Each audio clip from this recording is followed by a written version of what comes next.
Hello' নমস্কাৰ সকলোকে মোৰ ফেচবুক পেজলৈ সকলোকে স্বাগতম জনাইছোঁ। আপোনালোকক আজি জনাই আছোঁ, আপোনালোকে যদি কিবা কাৰণত ট্ৰেইনত যাত্ৰা কৰিবলগীয়া হয় আৰু যদি আপোনাৰ থাৰ্ড এচিত আপোনাৰ টিকেট হয়, মানে থাৰ্ড এচিত আপুনি টিকেটটো কাটি লয় বা ৰিজাৰ্ভেশ্যন কৰি লয়, তেতিয়াহ'লে আপোনালোকে কি কি সুবিধা পাব। প্ৰথমতে আপোনালোকে খোৱাৰ কাৰণে বা চিটত খোৱাৰ বা বহাৰ কাৰণে প্ৰথমতে আপোনালোকে পাব এনেকুৱাকৈ দুখন বেডশ্বীট পাব বগা। তাৰপিছত এটা পাব গাৰু মানে তাকিয়া।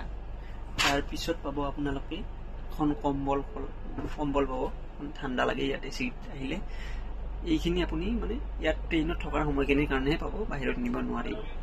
তাৰপিছত আপোনালোকে চাফ চিকুণ দেখিবলৈ পাইছে, ৰুমত কেনেকুৱা চাফ চিকুণ থাকিব। মানে ট্ৰেইন লৈ কথা, কিছুমান ট্ৰেইনত ভাল ফেচিলিটি দিয়ে, যেনেকৈ কিছুমান ট্ৰেইনত মই সচৰাচৰ যাই থাকোঁ, ৩-৪ ঘণ্টাৰ মূৰে মূৰে চাফ চাফা হৈ থাকিব, বাথৰুম চাথৰুম চাফাই পাই থাকিব।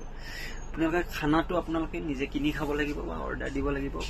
তাৰপিছত আপোনালোকে পানীখিনি নিজে খাব লাগিব। বাকী ছেকেণ্ড এচি ক্লাছত আপোনালোকে কি পায় সেইটো কথা মই জনাই আছোঁ নেক্সট ভিডিঅ'ত। গতিকে যিসকলে যাত্ৰা কৰা নাই, এতিয়ালৈ যাত্ৰা কৰিম বুলি ভাবি আছে, গতিকে ইয়াতে কাটিব, বেছি পইচা নহয়। ভিডিঅ'টো ভাল লাগিলে লাইক কৰিব, কমেণ্ট কৰিব আৰু শ্বেয়াৰ কৰি দিব।